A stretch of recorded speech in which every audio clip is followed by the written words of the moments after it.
بونجور، بتمنى الكل يكونوا بألف خير. اليوم حابة أقدم لكم طريقة كيف بنعمل من الزبدة السمنة البلدي.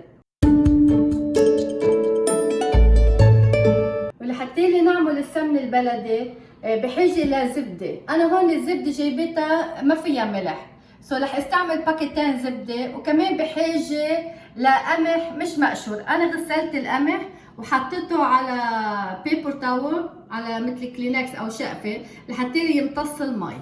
وهلا أنا هون قشرت الزبدة وحطيتهم بالطنجرة على نار متوسطة لحتى يبلشوا يسوحوا. هلا بس يدوب الزبدة كومبليتلي بدي بلش حرك فيهم، لأنه ما بيسوى اترك الزبدة بدون تحريك، قوامي بيحرق. وبعدين لما بدوب الزبدة لازم كمان خفف النار تحت منه.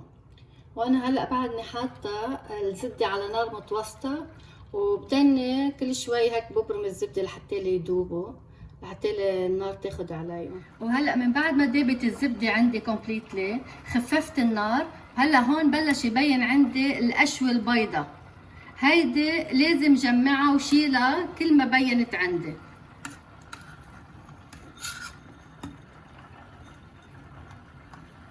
انا هون الزبده مش مالحه، من دون ملح يعني.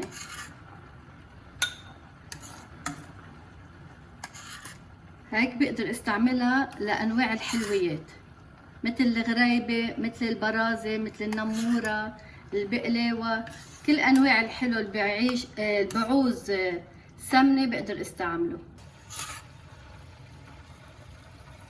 هلا بعد القشوه البيضة عم تطلع بعد ما خلصت منها.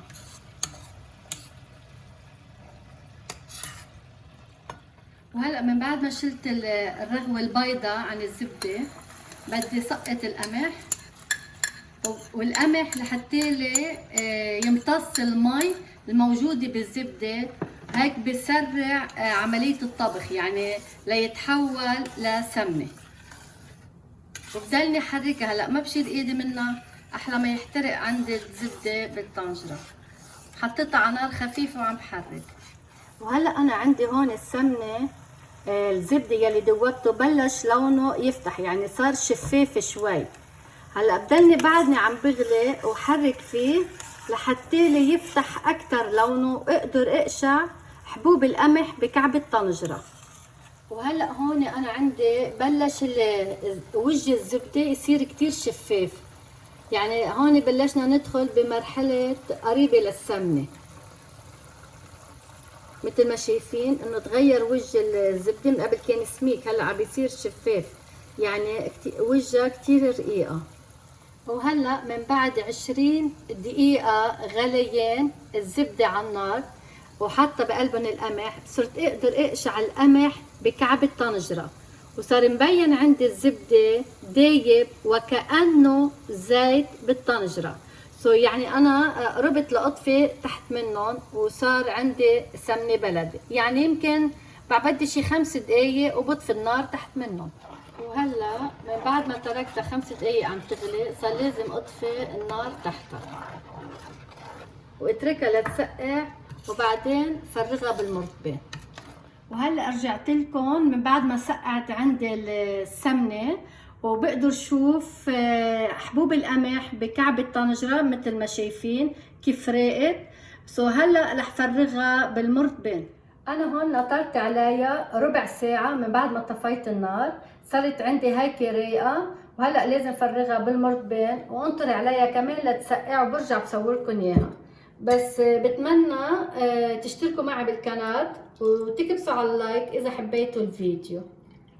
هلا بقدر اقول صار عندي سمنة بلدي، وهيدي بقدر استعملها لكل الاكل، وبقدر استعملها لكل الحلويات. وهيدا كعب الطنجرة، هذا اللي فضل عندي، هيدا رح ارميه طبعا. رجعت لكم اليوم لحتى اشعكم السمنه البلدي اللي عملتها كيف طلعت. هيدي الزبده دوبتها وصارت سمنه بلدي. صار الي 10 ساعات حطيتها بالمرطبين، وكنت ناطرتها لتسقع شوي. واليوم نحن عندنا الحراره 40 فوق الصفر، يعني كتير شوب، مشان هيك بتشوفوها كمان شوي مايعه، رخوه شوي لكيد، لانه شيء طبيعي بالشوب القوي.